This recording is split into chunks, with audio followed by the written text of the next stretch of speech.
రాధా నారాయణ రెడ్డి గారు ఈ కార్యక్రమంలో పాల్గొంటున్నటువంటి మన సిద్దిపేట ఆర్డీఓ గారు గౌరవనీయులు కేవి సత్యనారాయణ గారు, సిద్దిపేట మండల ప్రజా పరిషత్ అధ్యక్షులు గౌరవనీయులు కొమరయ్య గారు, చిన్న కోడూరు జడ్పీటీసీ మెంబర్ గారు గౌరవనీయులు మల్లేశం గారు, చిన్న కోడూరు మండల ప్రజా పరిషత్ అధ్యక్షురాలు చెల్లెలు శ్రీమతి రోజా శర్మ గారు, నలుగురు మండల జడ్పీటీసీ సభ్యులు గౌరవనీయులు నా అన్నదమ్ములకు అక్కజల్లులకు అందరికీ నమస్కారాలు. నూతన సంవత్సర శుభాకాంక్షలు. ఈనాడు అంటే చాలా మందికి అర్థం కావడం లేదు. ఇది ఏం కార్యక్రమం, గవర్నమెంట్ ఎందుకు పెట్టినారు, ఎవరికి తెలియడం లేదు. ఇక్కడ ఒక విషయాన్ని నేను మీకు చెప్పవలసింది. మన దేశంలో ఈనాటికి కూడా చాలా పేదరికం ఉంది, దరిద్రం ఉన్నది, భూములు లేని వాళ్ళు ఉన్నారు. ఏదైనా కొంత భూమి ఉంటే అందుకోసం నీటి వసతి లేని వాళ్ళు ఉన్నారు. ఒకవేళ భూమి ఉండి బావి ఉంటే కరెంటు శాంక్షన్ లేక కరెంటు మోటార్ లేని వాళ్ళు ఉన్నారు. ఉండేదానికి ఇల్లు లేని వాళ్ళు చాలా మంది ఉన్నారు. కొంతమందికి కట్టుకోవడానికి బట్టలకు కూడా చాలా ఇబ్బందిగా ఉన్నారు. కొంతమంది కొడుకులు కోడలు సరిగా చూడకపోతే అన్నానికి కూడా అలమటించే మొత్తం దేశంలో ఎవరు కూడా సంతోషంగా లేదు. ఈ రోజు 50వ సంవత్సరం మనకు స్వాతంత్రం వచ్చి, అంతకు ముందేమో మనము బ్రిటిష్ దేశం వాళ్ళు మనం పరిపాలించినారు, నిజాం నవాబు మనం పరిపాలించినారు. వాళ్ళకు మన మీద ప్రేమ లేదు, ఎంతసేపు మనం దోసుకోవడమే తప్ప మన కోసం పనిచేయాలనే ఆలోచన లేదు అని ఆ రోజుల్లో మనం చెప్పుకున్నాం. మరి 50 సంవత్సరాల నుండి మనమే పరిపాలించుకుంటా ఉన్నాం. స్వతంత్ర భారతదేశం మన దేశంలో ప్రజాస్వామ్యం అని పేరు పెట్టుకొని మనం ప్రభుత్వం నడుపుకుంటా ఉన్నాం. పరాయి వాడు పరిపాలించిన వాడు మనం దోసుకొని పోయినా, మరి మనమే పరిపాలించుకుంటున్నప్పుడు మనం ఎందుకు బాగుపడండి?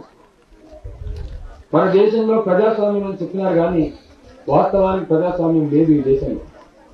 ప్రజాస్వామ్యం అనేది ఇంకా కేవలం ప్రారంభ దశలో కూడా లేదు. ప్రజాస్వామ్య నిజమైనటువంటి ప్రక్రియ ఈ దేశంలో ఇంకా ప్రారంభం కావాల్సి ఉండదు. ప్రజాస్వామ్యం పేరిట నిజమైన ప్రజాస్వామ్యం అంటే ప్రజాస్వామ్యంలో అధికారానికి తాగులేదు. అధికారం చెలాయించాలనేటువంటి ఒక ఆలోచన మన దేశంలో అందరికి వచ్చేసినది, ఒక బీమాలు వచ్చేసినారు. గ్రామంలో సర్పంచ్ కాల నుంచి మొదలు పెట్టుకుంటే, వార్డు మెంబర్ కాల నుంచి మొదలు పెట్టుకుంటే, సింగిల్ విండో చైర్మన్ కాడ మొదలు పెడితే దేశంలో ఉన్నటువంటి ప్రధానమంత్రి వరకు నేనేదో అధికారిని అయిపోయినాను, నేనేదో ప్రజల నెత్తి మీద ఎక్కి సవారీ చేయాలి, ఎక్కడికక్కడనే అధికారం చెప్తాను.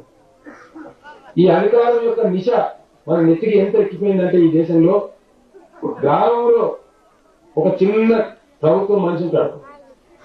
ఆయన పేరులో మనం ఏం పెట్టినామంటే గ్రామ పరిపాలనాధికారి, విలేజ్ అడ్మినిస్ట్రేటివ్ ఆఫీసర్.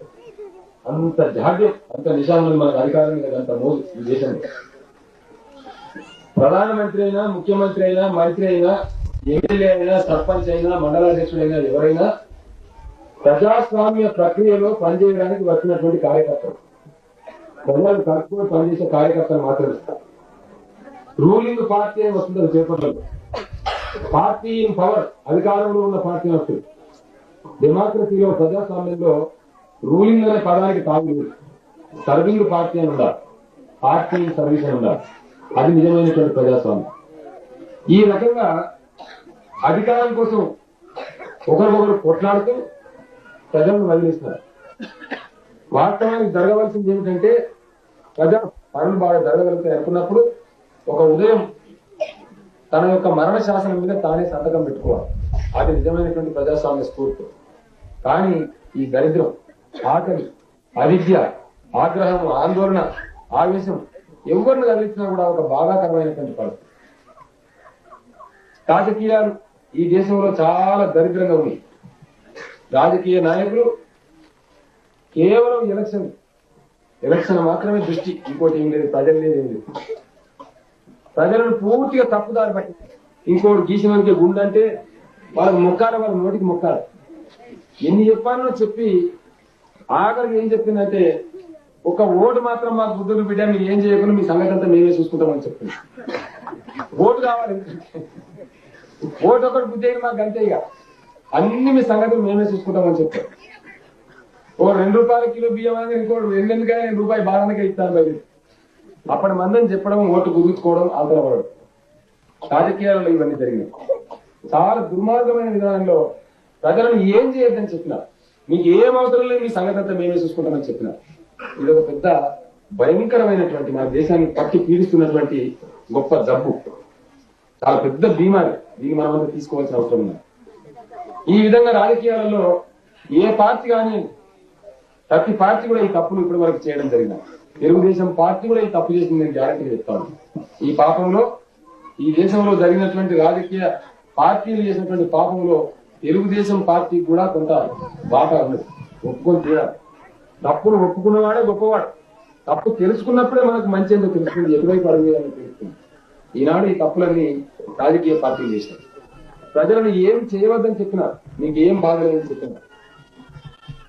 ఇంకో మనం చూసినారు, ఎవడన్నా ఎమ్మెల్యేనో మంత్రినో ఏమైనా ఊళ్ళపన్న బయలుదేరిందనుకో, బయలుదేరితే ఇప్పుడు ఈ చంద్ర నేను మంత్రి నాకు ఏందో పెద్ద బెడద వచ్చి పడదు. ఈ మెడకుండా ఇది మన దండలు వేసి వేసి వేసి అక్కడ నిన్న జైరాబాద్ పట్టణంలో వాడి దండం పెట్టి చెప్పిన నీకు దయనాయి దండలు వద్దని చెప్పి. మంత్రి లేకపోతే కలెక్టర్ ఎవడన్నా కొంచెం పెద్దవాడు ఏమైనా బయలుదేరింది అంటే మనకు 3 విషయాలు గ్యారంటీ కనబడతాయి. ఏంటి? ఒకటి డప్పులు. రాధా నారాయణ రెడ్డి గారు ఈ కార్యక్రమంలో పాల్గొంటున్నటువంటి మన సిద్దిపేట ఆర్డీఓ గారు గౌరవనీయులు కేవి సత్యనారాయణ గారు, సిద్దిపేట మండల ప్రజా పరిషత్ అధ్యక్షులు గౌరవనీయులు కొమరయ్య గారు,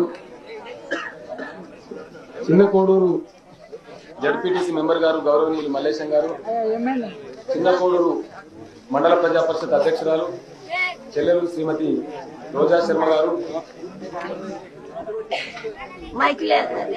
మండల జడ్పీటీసీ సభ్యులు గౌరవనీయులు నా అన్నదమ్ములకు అక్కజల్లులకు అందరికీ నమస్కారాలు. నూతన సంవత్సర శుభాకాంక్షలు. ఈనాడు అంటే చాలా మందికి అర్థం కావడం లేదు. ఇది ఏం కార్యక్రమం, గవర్నమెంట్ ఎందుకు పెట్టినారు, ఎవరికి తెలియడం లేదు. ఇక్కడ ఒక విషయాన్ని నేను మీకు చెప్పవలసింది,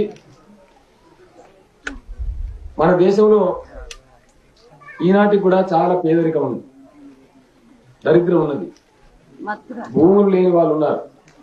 ఏదైనా కొంత భూమి ఉంటే అందుకోసం నీటి వసతి లేని వాళ్ళు ఉన్నారు. ఒకవేళ భూమి ఉండి బావి ఉంటే కరెంటు శాంక్షన్ లేక కరెంటు మోటార్ లేని వాళ్ళు ఉన్నారు. ఉండేదానికి ఇల్లు లేని వాళ్ళు చాలా మంది ఉన్నారు. కొంతమందికి కట్టుకోవడానికి బట్టలకు కూడా చాలా ఇబ్బందిగా ఉన్నారు. కొంతమంది కొడుకులు కోడలు సరిగా చూడకపోతే అన్నానికి కూడా అలమటించే మొత్తం దేశంలో ఎవరు కూడా సంతోషంగా లేదు. ఈ రోజు 50వ సంవత్సరం మనకు స్వాతంత్రం వచ్చి, అంతకు ముందేమో మనం బ్రిటిష్ దేశం వాళ్ళు మనల్ని పరిపాలించినారు, నిజాం నవాబు మనల్ని పరిపాలించినారు. వాళ్ళకు మన మీద ప్రేమ లేదు, ఎంతసేపు మనం దోసుకోవడమే తప్ప మన కోసం పనిచేయాలనే ఆలోచన లేదు అని ఆ రోజుల్లో మనం చెప్పుకున్నాం. మరి 50 సంవత్సరాల నుండి మనల్ని మనమే పరిపాలించుకుంటా ఉన్నాం. స్వతంత్ర భారతదేశం మన దేశంలో ప్రజాస్వామ్యం అని పేరు పెట్టుకొని మనం ప్రభుత్వం నడుపుకుంటా ఉన్నాం. పరాయి వాడు పరిపాలించిన వాడు మనల్ని దోసుకొని పోయినారు. మరి మనమే పరిపాలించుకుంటున్నప్పుడు మనం ఎందుకు బాగుపడండి?